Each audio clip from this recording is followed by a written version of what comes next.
Hi, I'm Rita. Welcome back to my YouTube channel, Life Worth Reading. And welcome to my August wrap-up. In August, I read only 6 books, which is actually kind of great for me because this reading year hasn't been the best. But I had 2 DNFs, which kind of means that this reading month actually kind of sucked. But without further ado, let's just get into the 6 books that I read in August. I started out the month with Cursed Bread by Sophia McIntosh.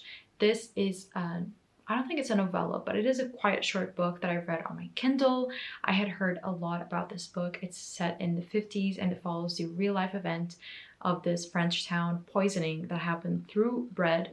And so we are following our main character. If she has a name, I do not remember it, but I think she is unnamed at least. And she is married to the town baker and they own a bakery.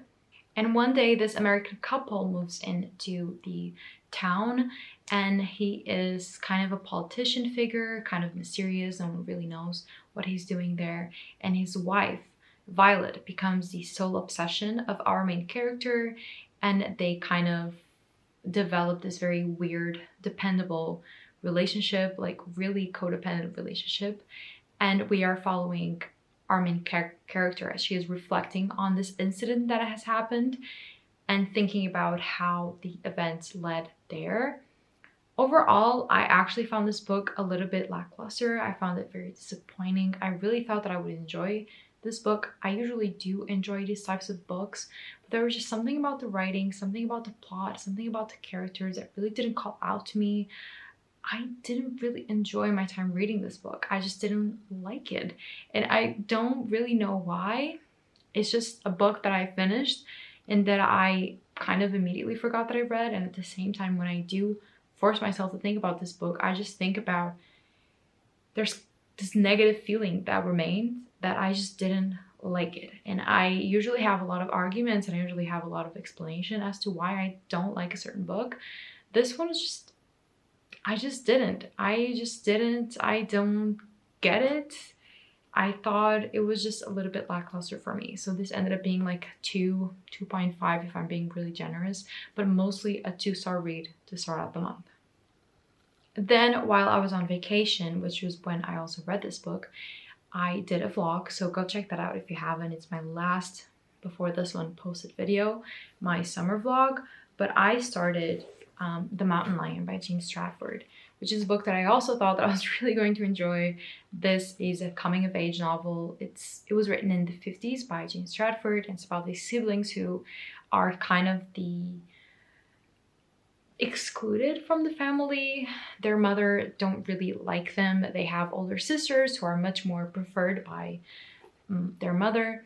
And so there's this uncle that comes by to visit and ends up taking these 2 siblings to his farm in Colorado, and they kind of started coming of age. They have a very strange relationship, and it's about sexuality, it's about rage, it's about love, it's about family love.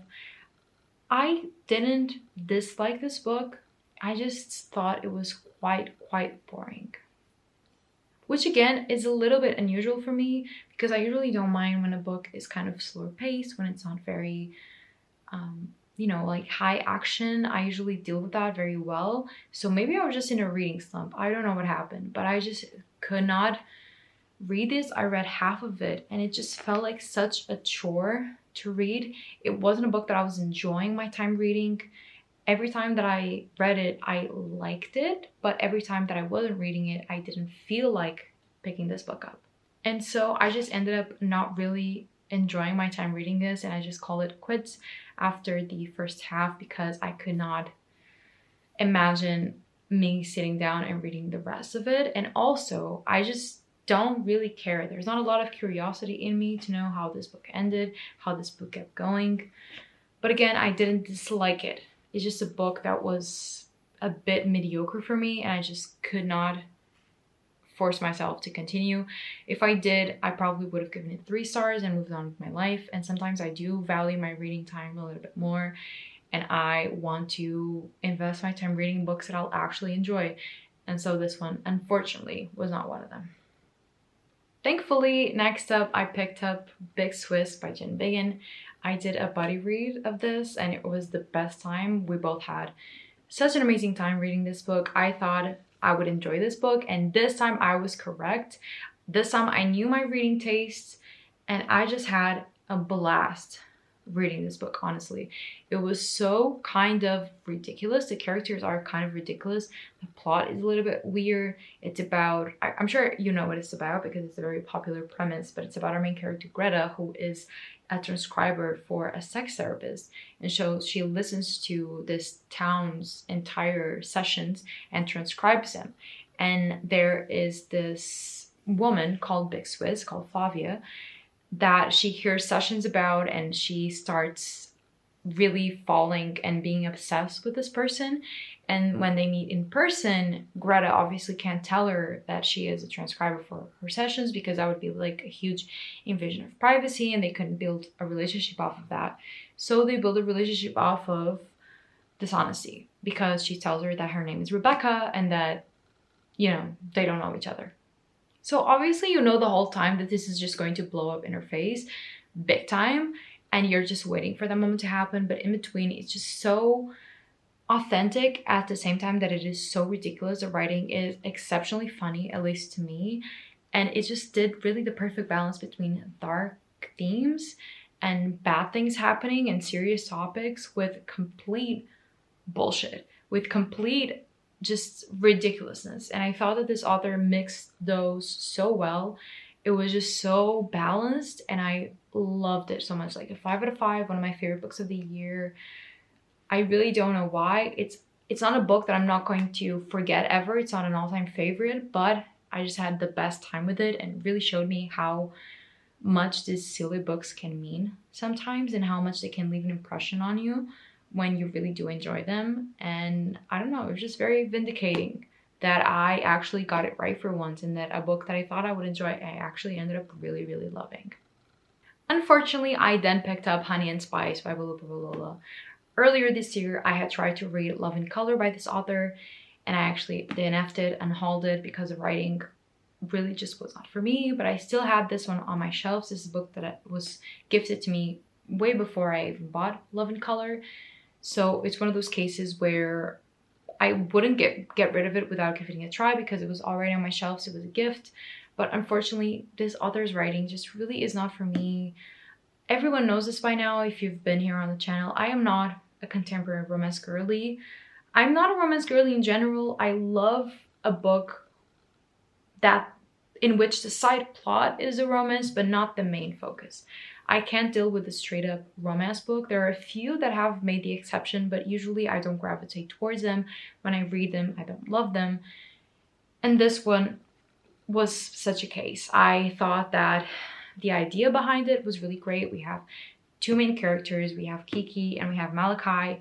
And Kiki is in university and she has this radio show in which she talks about pop culture and she talks about feminist issues and how to be a girl's girl and all of that, which is so interesting.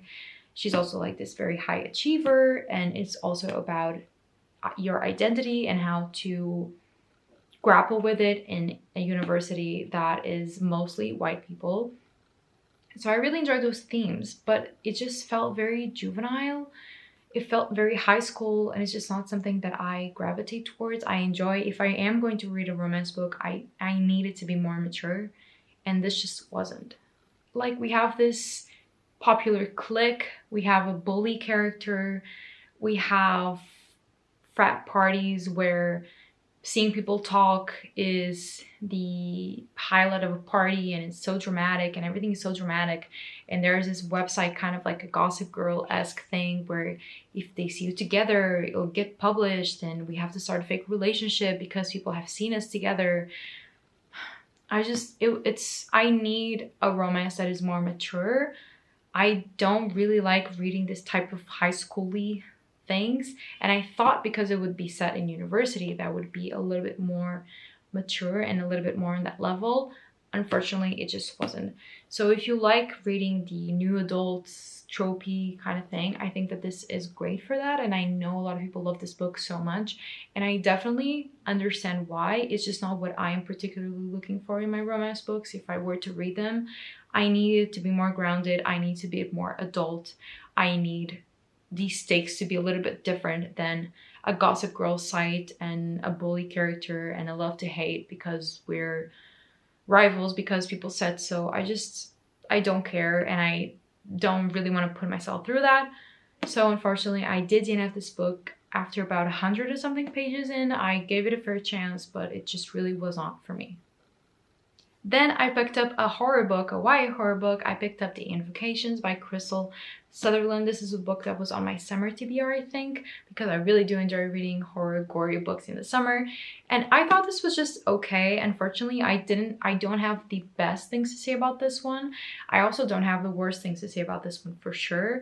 I thought it was fine. It was interesting. I really enjoyed how this author was not afraid to go into the body horror and to the grossness of it, because this book is about three main characters who have very different paths, but they kind of come together in order to solve a string of crimes and also kind of deal with their own personal problems that you learn about, but it's mostly tied to demonology and possessions and spirits and dark magic. And this could have easily been a YA horror book that doesn't really show us the consequences of dealing with those types of things, but this author really did not stray away from it, and I loved how she wasn't afraid to make her characters look gross and do gross things and just experience uncomfortable horror things. But the actual mystery, I was entertained on the first half. When the resolution came, it felt very big bad. I don't know what it was. I didn't love the final part of it, but it is queer. It is a sapphic romance, which also was very like love at first sight, or what do you call it, insta love, which I also don't love. I prefer much more a slow burn. But it had its high points. It was a 3.5. I enjoyed my time reading it. I thought it was compelling. I just don't think it's the most memorable. And also this, even though it is such an important message for books, especially horror books, there's a lot of feminine rage and a lot of feminist themes in horror, which I find so interesting. It really is a sign of the times in which we are living. But then again, it also feels a little overdone at this point. Do I want the horror genre to abandon it completely? No, I think it's important. I enjoy it. But sometimes the feminine rage just isn't enough to make me enjoy a book anymore. It has to have something more. And I feel like this one just didn't have that extra thing besides the whole horror feminist rage basis to make me enjoy it more than just something that I read and I went, okay, yeah, that was pretty cool. I need something more, and this one just didn't give me that. And finally, I finished out the month with On the Calculation of Volume, Volume 1 by Sauvage Bal. I really enjoyed this book, more than I thought that I would. I have seen the reviews. It's slow, it's boring, but this one was just one of those that captivated me. And like Cursed Bread or unlike The Mountain Lion, this one just really, really captivated me. We have this main character who is cursed, not really cursed, but she just finds herself in a time loop kind of situation. She just keeps repeating the 18th of November, but the rules of it are so interesting. It's not a complete reset. She's not destined to make the same decisions as she did that day, and just the rules are so interesting. And we have a main character who is journaling this experience, and she is trying to figure out why some things happen the way that they happen. What are the rules to this time loop? How can she get out of it? How can she solve it? And it is such a microscopic lens into this theme. I know that's not for everyone. People enjoy high concept, high execution. I thought this was a great execution of what it is, and it kept me intrigued, and I liked the writing. It's kind of that dry Scandinavian writing, but that I like, and I really enjoyed it, but it's not overly lyrical or anything. It's kind of actually dry and straight to the point. But there's just something about it. I don't know what it is. I cannot wait to continue on with the series, which is great because I love this cover so much, and I'm so glad that I get to keep it and that I get to collect all of them. And it was just it got me reflecting a lot, and I feel like I identified a lot with this main character. It got me to reflect a lot on what I would do if I suddenly found myself in this situation, this time loop, how I would act, how I would prove and disprove certain theories, what I would do. And maybe that's why I enjoyed this book so much, because I really identified with the decision making of this main character, and I wasn't frustrated reading it, which to me is very important because I feel like it could be a very, very frustrating experience when you're reading a main character with whom you don't identify with at all, who is making for you all types of wrong decisions. And I definitely didn't feel this way. I felt like this character was thinking through this very logically and doing her best with the situation that she has in her hands, which was very compelling to read, and I just didn't feel frustrated reading this at all. So I really enjoyed it. I cannot wait to continue on with the series, even though I have no idea how this is going to be solved, but I'm interested to find out. So this was definitely a great read for SARS. So these are the 6 books that I read in August. Was it the best reading month ever? I'm afraid not, but as I always say, in every single month, better days are coming, better reading days are coming.